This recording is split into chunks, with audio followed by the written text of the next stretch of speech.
So, dear students, today we will see projectile motion. Projectile motion. In our last few classes, we have seen motion in one dimension. Projectile motion is actually motion in two dimensions. So, if you remember, in motion in one dimension, what we have studied, if we throw a ball in vertically upward direction, it will go to a certain height and then it will fall back. You see, this is a single straight line, that's why it was one dimension, and we have done a lot of analysis on this one. Now what we will try to do, we will try to understand a slightly different situation than this.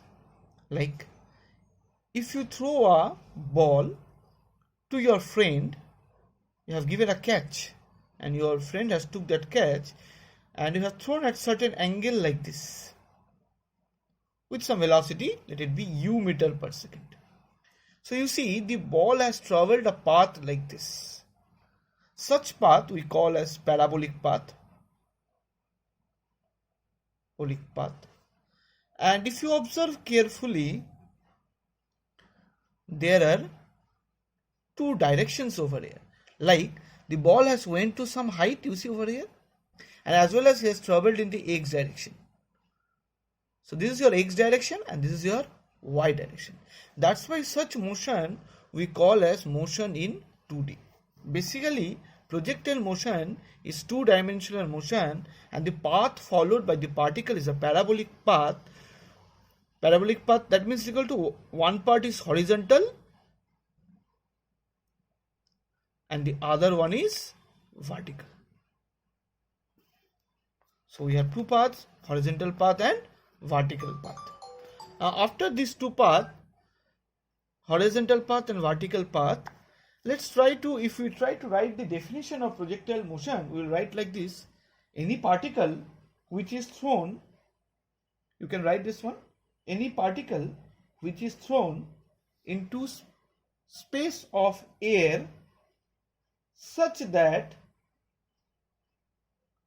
it moves under the effect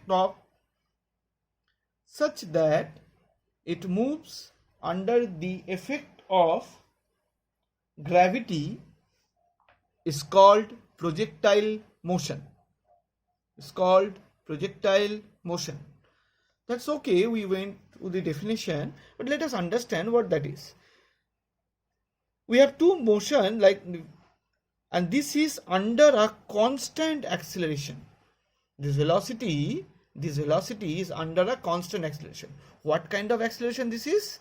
Acceleration due to gravity. In case of earth, like I am throwing a ball and the ball is traveling and coming back.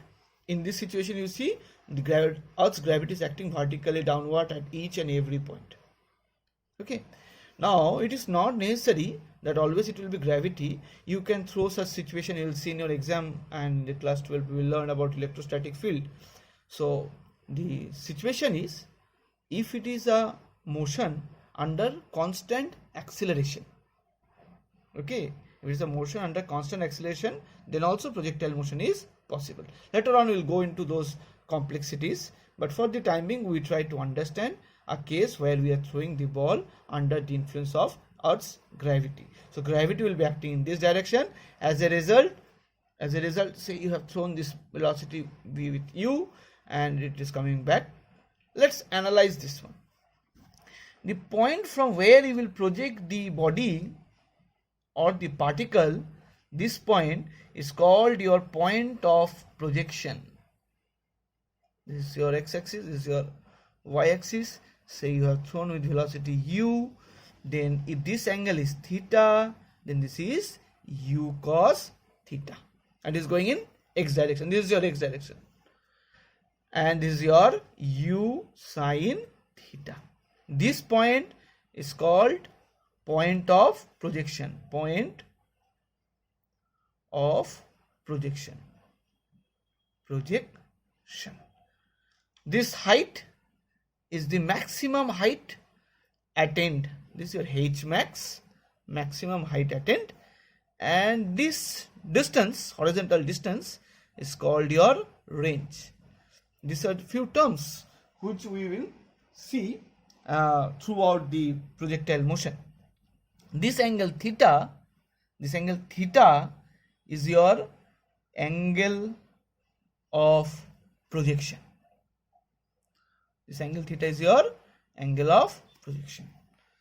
So if you observe carefully, what are the things I have in my x-axis and my y-axis. So at any given situation, let's write the components or the total number of whatever we have learned till now. In x-axis we are taking two axes, x-axis and y-axis. So you see, in x-axis, initial velocity. What is my initial velocity in the x-axis? U cos theta. What is my initial velocity in the y-axis? U sin theta. This is number one thing. Number two thing, in the y-axis we have this g, acceleration due to gravity. So acceleration in x-axis, there is nothing, no acceleration is there. No acceleration is there in this direction. We know acceleration due to gravity is vertically downward, and we have g over here. Okay. Now from here we'll try to understand a situation, what will happen after some time. Like, say you have thrown the particle has gone like this.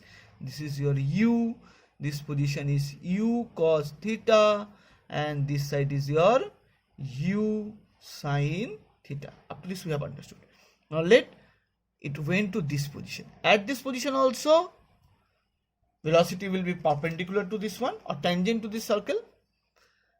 This one, let this velocity be u dash, a new velocity, and this one, let this new angle be alpha. I hope you can always understand. You see, this angle is constantly decreasing, and in this direction it is u dash sin alpha. This is u dash cos alpha. Now one thing you should understand. In motion in 1D, you have learned that as any particle is going upward, its velocity will decrease. Say over here, initial velocity is u. At the topmost position, the velocity will become 0. Yes, sir? We have understood this one. And how we got this one? We got this one, v equal to u plus at is the general formula. Now this direction of u is this direction, g is in the opposite direction. So v equal to u minus gt. Let us assume any arbitrary value.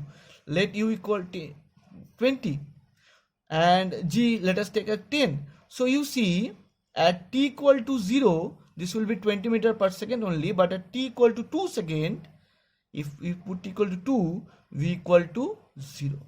So what we understand, as the particle is going up, its velocity will decrease, and a point will come when its velocity will be 0. So at the topmost position, the vertical velocity will be 0. The same effect will happen over here also.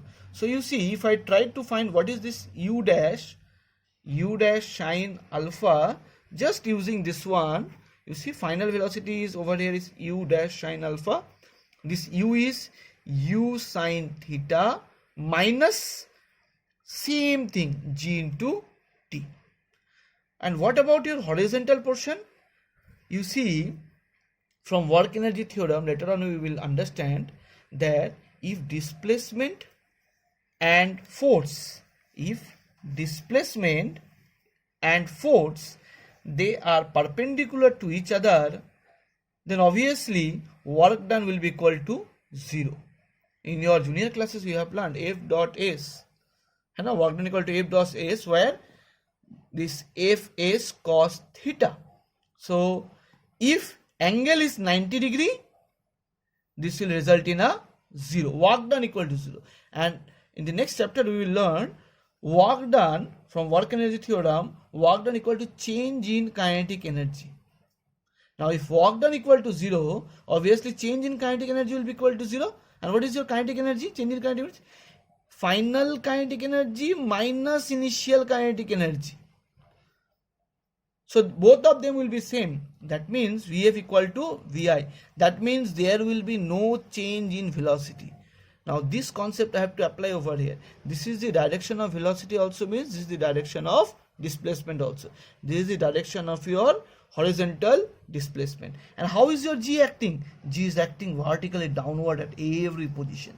Vertically downward at every position. That means this displacement and G, they are making an angle of 90 degree. What we can understand from this? We can understand that the initial and final velocity in the u direction will be same. That's why this horizontal velocity will not change. That's why we can always write u cos theta will be equal to u dash cos of alpha.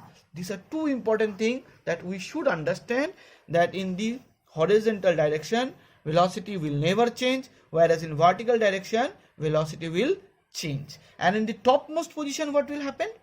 So if I draw a situation like in the topmost position, I will have no vertical velocity, only horizontal velocity will exist. So this is u, this is theta, this is u cos theta, and this one will also be u cos theta, and this u sin theta part will vanish, will become 0 at this position. In the topmost position, that means at maximum height, at h max, at maximum height, I will have only u cos theta. Sin theta part will not be there.